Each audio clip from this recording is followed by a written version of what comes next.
মানচিত্র রক্তে রঞ্জিত হয়েছে। শহীদের রক্তের উপর দাঁড়িয়ে আমরা বিজয় অর্জন করেছি 5ই আগস্ট। সেখানে রাজনৈতিক পরিচয় যদি বিভাজন করি, তাহলে সর্ববৃহৎ অংশটি থাকবে জাতীয়তাবাদী ছাত্র দলের, যুব দলের, বিএনপির অঙ্গ সংগঠনের 4.5 বেশি। জাতিসংঘের যে রিপোর্ট, সেই রিপোর্টে 1400-র কথা বলা আছে, কিন্তু অফিসিয়ালি বিভিন্ন পত্রিকায় এবং জরিপে 700 থেকে 800-র মতো খতিয়ান পাওয়া যায়। বাকিগুলো গেল কোথায়? কারণ শহীদের খতিয়ান হসপিটাল রক্ষা করতে পারে নাই। তাদের ডকুমেন্ট পর্যন্ত গায়েব করে দেওয়া হয়েছে। তাদেরকে দাফন করা হয়েছে যেন বেওয়ারিশ লাশ হিসেবে। আজকে স্বজনরা তার কবরের সন্ধান করে আমরা দিতে পারি না।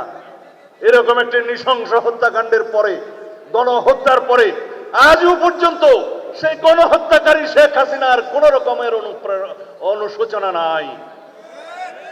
তারা জুলাই যোদ্ধাদেরকে অপরাধী হিসেবে তকমা দিচ্ছে। বাংলাদেশের এই গণ অভ্যুত্থানকে তারা বলছে একটা জঙ্গি তকমা দিচ্ছে। বাংলাদেশে নাকি জঙ্গিবাদের মধ্য দিয়ে তাদের রাষ্ট্র ক্ষমতা ছিনিয়ে নেওয়া হয়েছে। এর চাইতে লজ্জাস করার কিছু নেই। তাদের মধ্যে অনুশোচনাও নেই, তারা দুঃস্বীকারের সেই অবস্থাও তাদের নেই, সেই ইতিহাসেই তাদের নেই। তারা উল্টো বিদেশে বসে বাংলাদেশে এখন নাকি গণতান্ত্রিক সরকারের বিরুদ্ধে বিভিন্ন রকমের ষড়যন্ত্র করছে। আওয়ামী লীগের রাজনৈতিক পতন হয়েছে, আওয়ামী লীগের রাজনৈতিকভাবে নিপাত হয়েছে, নির্মূল হয়েছে, দাফন হয়ে গেছে দিল্লিতে। সেই আওয়ামী লীগ বাংলাদেশে আর কোনোদিন রাজনীতি করতে পারবে না। রাজনৈতিক দল হিসেবে আওয়ামী লীগের বিচার দাবি করেছি আমরা, আপনারা দাবি করেছেন, তদন্ত পরিচালিত হচ্ছে। ইনশাআল্লাহ খুব শিগগির রাজনৈতিক দল হিসেবে সেই রাজনৈতিক দলকে বিচারের কাঠগড়ায় নিয়ে যাওয়া হবে। জুলাইয়ের চেতনা নিয়ে যেন আমরা কেউ ব্যবসা না করি।